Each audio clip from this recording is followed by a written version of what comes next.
এই উটকে কিন্তু বলা হয় মরুভূমির জাহাজ। একটা সময় মানুষ উটের মাধ্যমে কিন্তু এদিক সেদিক যাইতো, মানে কাফেলারা ব্যবসা বাণিজ্য সব কিছু করতো এই উটের মাধ্যমে। মানে উট ছিল একমাত্র যানবাহন। তখন তো ছিল ইহুদি, মানে ওরা অত্যাচারে মানে রাসূল সাল্লাল্লাহু আলাইহি ওয়াসাল্লাম এদিকে আসতে পারে নাই। কিন্তু এই আল কাসিমের জন্য রাসূল সাল্লাল্লাহু আলাইহি ওয়াসাল্লাম প্রচুর দোয়া করছেন। দেখবেন যত বড় বড় খেজুরের মাজরা আছে, মানে খেজুরের বাগান, সবগুলো কিন্তু আল কাসিমে। ঠিক আছে, তো দেখেন মানে সব মানে চারপাশে বাউন্ডারি করা। আমি সৌদি আরব থেকে আমার নতুন ব্লগে আপনাদের সবাইকে স্বাগত। প্রিয় বন্ধুরা, আমি এই মুহূর্তে যেখানে আছি এটা সৌদি আরব আল কাসিম বুরাইদা। আর এই এলাকার নাম হলো হাই শিগ্গা। তো আমি আগেই বলেছিলাম যত সৌদি আরবে যত খেজুরের বড় বড় মাজরাগুলো আছে, মানে খেজুরের বাগানগুলো, সবগুলো কিন্তু আল কাসিম। হ্যাঁ, এই আল কাসিমের ভিতরে মানে আল কাসিম জেলার ভিতরে কিন্তু এই খেজুরের বড় বড় মাজরাগুলা, ঠিক আছে, মানে এখান থেকেই বেশি খেজুর উৎপাদিত হয়। আপনারা অবশ্যই একটা লাইক আর সাবস্ক্রাইব করে আমার সঙ্গে থাকেন। দেখেন খেজুরের মাজরা কত দাম, ঠিক আছে। আর খেজুরের তো এমনি অনেক দাম। এদের একটা খেজুরের মাজরা মানে খেজুরের বাগান, এ কিন্তু মানে বাউন্ডারি করা। হ্যাঁ, চারপাশে বাউন্ডারি করা, যেন কোনো আউটলুক ভিতরে যাইতে না পারে, ঠিক আছে। কত সিকিউরিটি। ওই সামনে দেখেন, সামনে মানে এই জায়গা সবই খেজুরের মাজরা, খেজুরের বাগান। তো এই আল কাসিম হলো খেজুরের বাগান বেশি। রাসূল সাল্লাল্লাহু আলাইহি ওয়াসাল্লাম এই আল কাসিম আসতে পারে নাই, মানে উনি দিন প্রচারের জন্য সব জায়গায় গেছে, কিন্তু এই আল কাসিম আসতে পারে নাই উনি। মানে আল কাসিমের মানুষ এত দুষ্ট ছিল, মানে ওরা নাকি বেশি দুষ্ট ছিল। মানে তখন তো ছিল ইহুদি, মানে ওরা অত্যাচারে মানে রাসূল সাল্লাল্লাহু আলাইহি ওয়াসাল্লাম এদিকে আসতে পারে নাই। কিন্তু এই আল কাসিমের জন্য রাসূল সাল্লাল্লাহু আলাইহি ওয়াসাল্লাম প্রচুর দোয়া করছেন। দেখবেন যত বড় বড় খেজুরের মাজরা আছে, মানে খেজুরের বাগান, সবগুলো কিন্তু আল কাসিমে। চারপাশে বাউন্ডারি করা, মানে যেন কোনো আউটলুক ঢুকতে না পারে, মানে এতটা সিকিউরিটি। আর এমনি তো খেজুরের অনেক দাম বেশি। হ্যাঁ, তো ওইদিকে আরও আছে।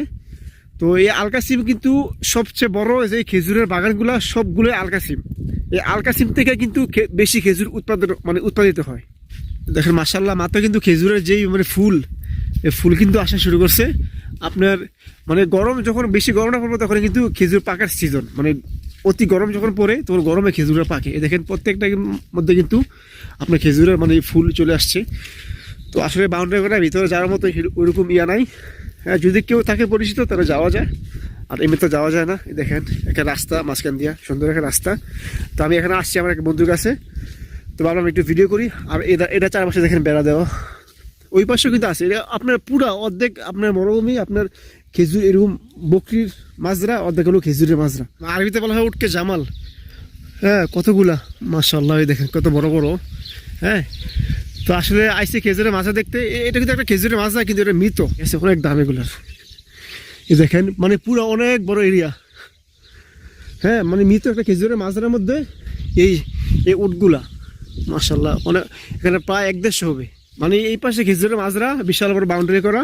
এটা কিন্তু বিশাল বড়, দেখেন এই পাশ থেকে মানে বিশাল বড় এরিয়া জুড়ে। কি বললাম যে সৌদি আরবের সবচেয়ে আল কাসিমের ভিতরে সবচেয়ে বড় খেজুরের মাজরা। আর এই পাশে হলো উটের এই মাজরাটা। দেখেন কত মানে খোলামেলা, মানে কোনো ভয় নাই, মানে চোর ডাকাতের কোনো ভয় নাই। দেখেন এক পাশে খেজুরের মাজরা আর এক পাশে উটের মাজরা। দেখেন মাশাআল্লাহ মাশাআল্লাহ। মানে মোবাইলে আপনারা কেমন দেখেছেন জানি না, কিন্তু কাছ থেকে ভাই দেখতে অসাধারণ অসাধারণ। এই উটকে কিন্তু বলা হয় মরুভূমির জাহাজ। মরুভূমির জাহাজ বলা হয় উটগুলোকে। মাশাআল্লাহ দেখেন, এটা মনে দেখেন এটা মনে বয়স্ক, একবারে মুখটুক মানে চামাচুলা বইটা গেছে। তবে এটা হলে বয়স্ক, বুঝছেন, এটা একটু দেখেন, এটা চামাচুলাকে বইটা গেছে। একটা মৃত খেজুরের মাজরা, এর মধ্যে এই উটগুলো আছে আর কি, এগুলো এখন সারা অবস্থা আছে।